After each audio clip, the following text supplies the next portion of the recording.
Di balik gerbang emas Riyadh. Namaku Siti Rohayah, dipanggil Ayah, berasal dari desa kecil di Purworejo, Jawa Tengah. Usia 26 tahun saat aku memutuskan merantau menjadi TKW di Arab Saudi, demi mengobati ibu yang sakit dan membayar utang keluarga. Aku diterima bekerja sebagai pembantu rumah tangga di Riyadh, di sebuah rumah megah milik keluarga kaya raya. Majikanku seorang janda berusia 50-an, wanita yang dingin tapi adil.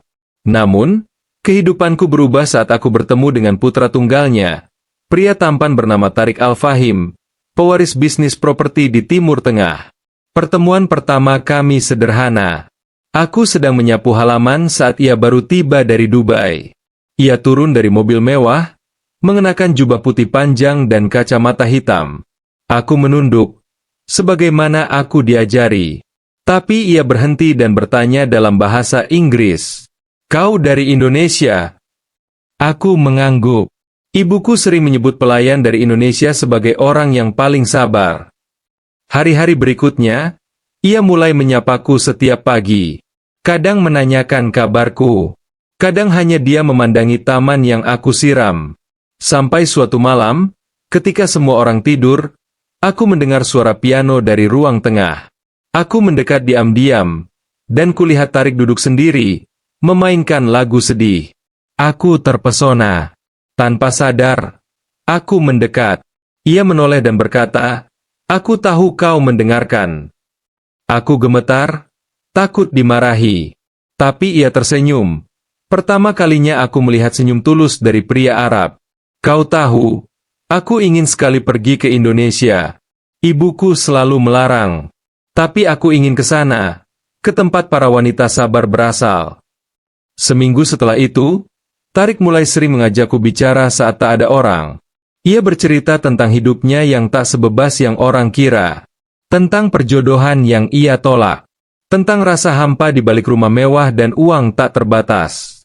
Dan di malam hujan lebat di Riyadh, ia berkata pelan, "Ayah, aku jatuh cinta padamu." Aku membeku. Tak tahu harus menjawab apa. Aku seorang TKW, dan dia anak bangsawan. Tapi jantungku berdebar, seolah menolak logika dan menyerah pada perasaan. "Aku tidak bisa," kataku.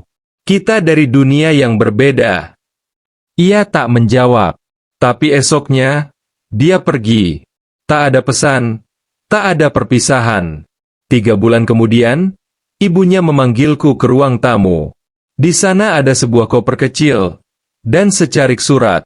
"Tarik menitipkan ini untukmu," kata ibunya. Surat itu berisi kalimat pendek. "Jika cinta tak bisa memilih kasta, aku memilih jadi orang biasa di hatimu." Dan di dalam koper itu, ada selembar tiket pesawat pulang ke Indonesia, sejumlah uang besar, dan cincin emas kecil bertuliskan, "Rahmah," nama Arab yang ia sematkan padaku. Kini aku hidup kembali di kampung, membuka usaha kecil. Tarik tak pernah muncul lagi, tapi kadang aku mendapat surat pos dari Timur Tengah. Hanya berisi satu kata, "Masih." Masih mencintai, masih menunggu, masih percaya pada cinta yang pernah lahir di balik gerbang emas Riyadh. Tamak. Cerpen ini sepenuhnya fiktif, ditulis untuk hiburan semata. Jika kamu ingin cerita ini diperpanjang jadi versi 5.000 atau 6.000 kata, atau dijadikan skenario film pendek, tinggal beritahu saja ya.